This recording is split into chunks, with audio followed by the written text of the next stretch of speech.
అవును sir.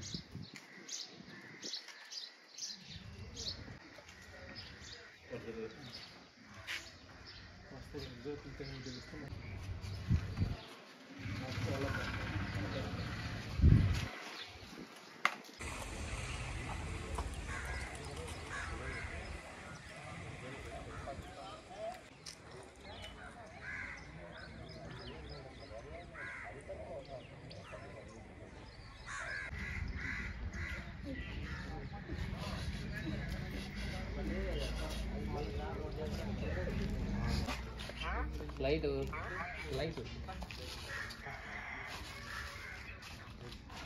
Generation అడుగుదాం sir, మనకి ఇబ్బంది అయితే నీకంటే చెప్పండి మీరు ఇక్కడ ఏం చేస్తారు? అంటే వాళ్ళ బ్రదర్స్ చనిపోయిన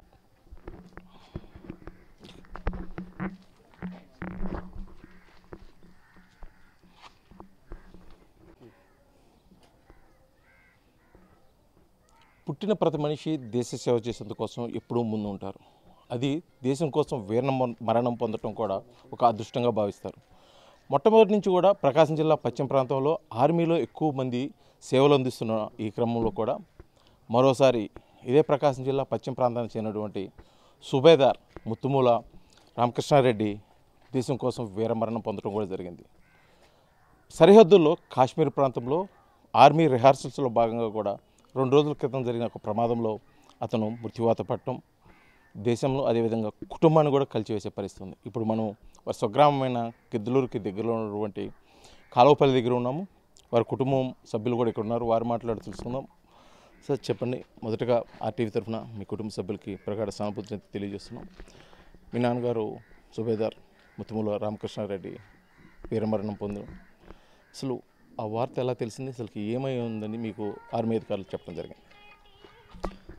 నాకు సార్ యాక్చువల్లీ అది న్యూస్లో రాగానే అంటే దాని వన్ డే ముందే మాకు చెప్పిండే ఇట్లా దిగుతున్నాం ఎక్సర్సైజ్ అంటే డాడీ వాళ్ళ యూనిట్ తిందికి వస్తున్నారు, అక్కడి నుంచి అన్నీ అయిపించుకొని వాళ్ళు పోస్టింగ్ హైదరాబాద్ షిఫ్ట్ అవుతుంది. సో వన్ డే ముందే మాకు అక్కడ సిగ్నల్స్ ఉండవు, ఎక్కువ ఉండవు. సో వన్ డే ముందే మాకు ఫోన్ చేసి చెప్పిండే దిగుతున్నా ఇంకా సిగ్నల్స్ ఉండవు అని.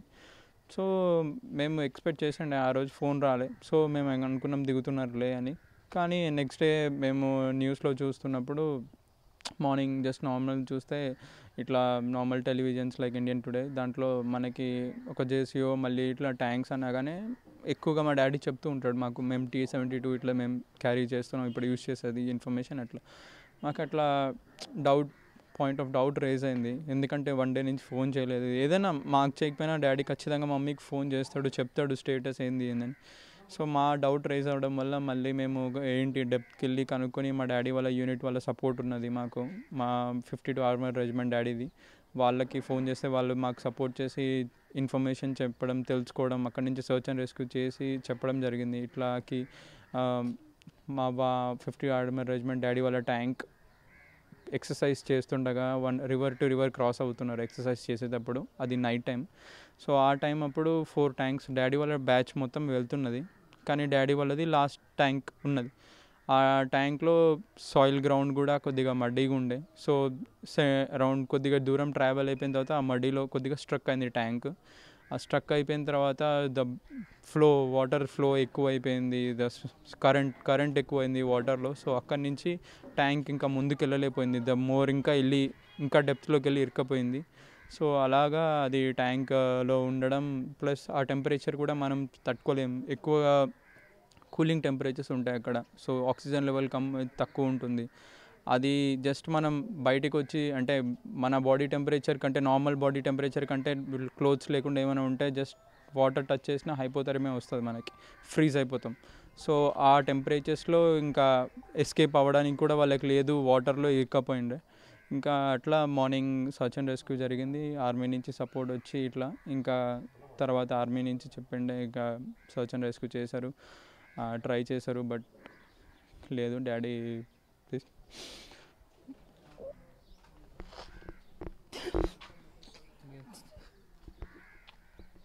కానీ దేశ సేవ కోసం నిత్యం బార్డర్లో శత్రువులతోటి అదేవిధంగా రిహార్సల్తోటి నిత్యం పోరాడేటువంటి మీ నాన్నగారు ఇటువంటి రిహార్సల్స్ గతంలో కూడా చేస్తుంటారు, అవి మీతో షేర్ చేసుకొని ఉంటారు. ఎందుకంటే ఆర్మీ, ఎయిర్ ఫోర్స్, నేవీ అంటే నిత్యం ప్రమాదాలతోటి చెలగట్టం అలాంటివి ఏమి మీతో ఎప్పుడైనా షేర్ చేసుకోవడం జరిగింది?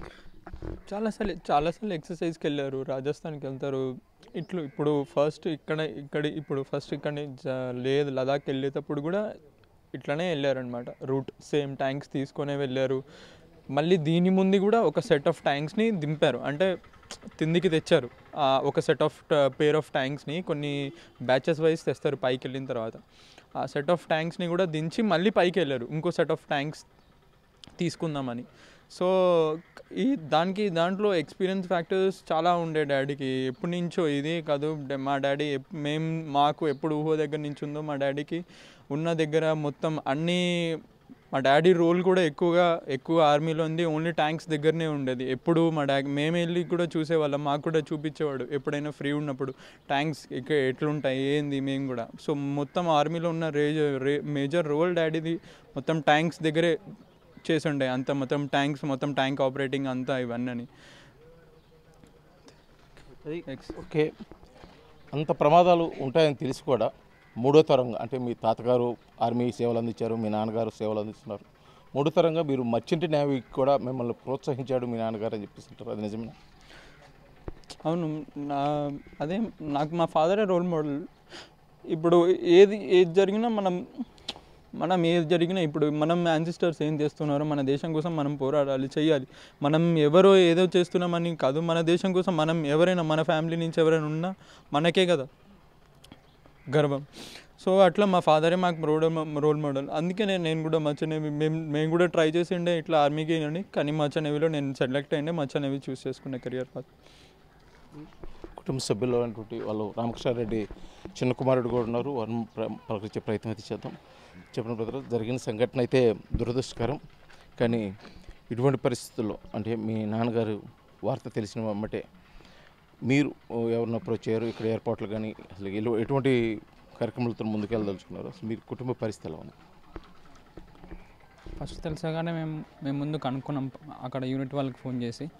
అది అసలు ఆ ఇన్సిడెంట్లో మా ఫాదర్ ఉన్నారా లేరా అని ఫస్ట్ మేము కనుక్కున్నాం. మా ఆఫీసర్ వాళ్ళు చెప్పారు అక్కడ మా ఫాదర్ ఉన్నారని.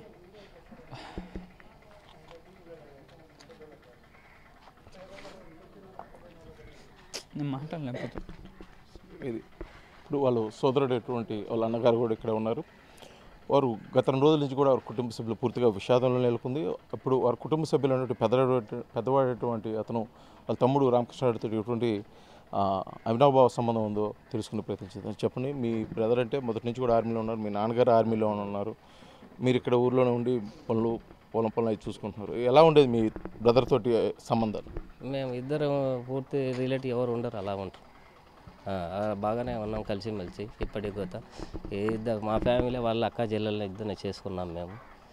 కానీ ఇక ఇది జరిగింది. కానీ నాకు ఫోన్ చేశాడు శుక్రవారం బేస్తవారం 8 గంటలకు నాకు ఫోన్ చేశాడు. నైట్ సందకాడ 8 గంటలకు ఫోన్ చేసి ఇట ఉండాది 5 రోజులకు నేను దిగి వస్తున్నాను అని నాకు 15 నిమిషాలు మాట్లాడాడు. నువ్వు హైదరాబాద్ ఆరోగ్యం బాగాలేదు, నువ్వు పిల్లోడు స్టాండింగ్ తీస్తాను, నువ్వు వెళ్ళు టికెట్లు చేస్తారు అని చెప్పిండు. 10 నిమిషాల వరకు మాట్లాడిండు.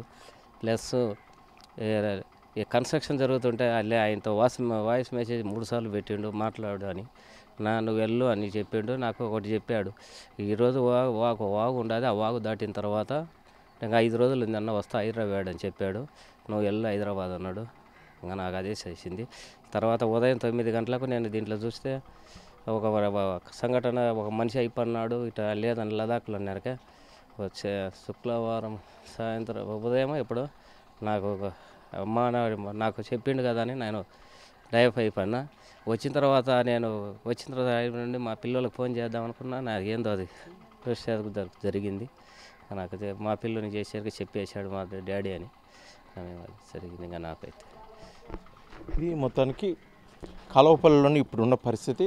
త్వరలో ఒక నూతన గృహప్రవేశం ద్వారా పండుగ వాతావరణం నెలకొల్సిన ఈ గృహంలో కూడా ఇప్పుడు విషాద ఛాయలు అయితే అలుపుకున్న పరిస్థితి. ఎందుకంటే విధి నిర్వహణలో సుబేదార్గా పనిచేస్తున్నటువంటి ముత్తుమూలు కృష్ణారెడ్డి ఇటు మరణ వార్త అయితే వారి కుటుంబంతో పాటు గ్రామస్తులు కూడా పూర్తిగా విషాదాలను అలుముకున్నాయి.